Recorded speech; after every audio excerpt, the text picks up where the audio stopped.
ज्या वेळेला आपण प्रेग इझी या टूलमध्ये जनावरांची लिस्ट करतो प्रेग इझीमध्ये, तर ही माझी मुर्रा म्हैस मी ॲड केलेली आहे. आता ॲड करत असताना काय काय गोष्टी आपल्याला बघायचं. आता बटनावर क्लिक करूया. पहिली गोष्ट आली की त्यांनी बरोबर 15व्या दिवशी मला मेसेज आला की जनावरांच्या गर्भाची तपासणी करून घ्या. मी तपासणी करून घेतली. त्यानंतर 20व्या दिवशी तारीखनुसार इथं आलं आहे 30 एप्रिलला मला सांगितलं की त्यांनी जंताचं औषध देऊन घ्या. मी जंताचं औषध देऊन घेतलं. त्यानंतर 35व्या दिवसापासून ते 60व्या दिवसापर्यंत जनावर माझ्यावरती येईल त्याच्यावर लक्ष ठेवा अशा पद्धतीचा अलर्ट आला. तर माझी ती मुर्रा म्हैस 17 जुलैला माझ्यावर आली. आता ती माझ्यावर आल्यानंतर मी काय केलं, खान नावाचा बुल आहे मी त्याला भरवला.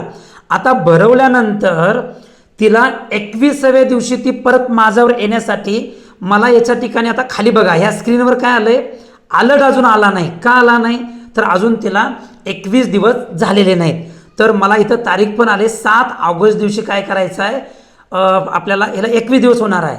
आणि जर समजा ही माझ्यावरती आली तर पुन्हा तुम्हाला तिच्यावर लिस्ट करावी लागेल. आणि जर पशुपालक मित्रांनो हीच माझी म्हैस जर ह्या दिवशी जर माझ्यावरती आली नाही तर पुढचा अलर्ट असा आहे की 21 ऑगस्टला हिला 35 दिवस पूर्ण होणार आहेत. आणि जे पीडी किट आहे, जे आपल्याला एखाद्या टेस्ट किट जे असतं त्याच्यावर आपल्याला ते किटवरती आपल्याला कळतं की 35व्या दिवशी हे गाभण आहे किंवा नाही.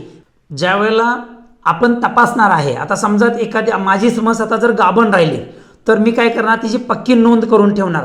त्यानंतरचे जे पुढचे अलर्ट आहेत ते कुठले असणार आहेत तर त्या जनावराला आठवा, मग 7व्या महिन्यामध्ये किंवा 8व्या महिन्यामध्ये आपण ज्यावेळेला आठवतो त्यावेळेला त्याचा सुद्धा अलर्ट येणार आहे की त्या म्हशीला तुम्ही आठवा. आणि त्याचबरोबर तिची तारीख पण कळणार. आणि सगळ्यात महत्त्वाचं डिलिव्हरी ज्यावेळेला होणार आहे त्याची अचूक अशी दिनांक किंवा तारीखसुद्धा आपल्याला या ठिकाणी कळणार आहे. आणि समजा ती जर म्हैस गाभण नसेल तर आपल्याला आता 17 जुलैनंतर आपण आता तिच्यावर कितव्या दिवशी लक्ष ठेवायला पाहिजे हे सगळे अलर्ट या ठिकाणी ह्या प्रेग इझी टूलमध्ये आपल्याला बघायला किंवा आपल्याला हे वापरायला किंवा आपल्याला ही लिस्ट आपल्याला समजून घेण्यासाठी, जेणेकरून दर वर्षाला एक वासरू मिळावं ह्या उद्देशानं हे टूल तयार म्हणजे केलेलं आहे.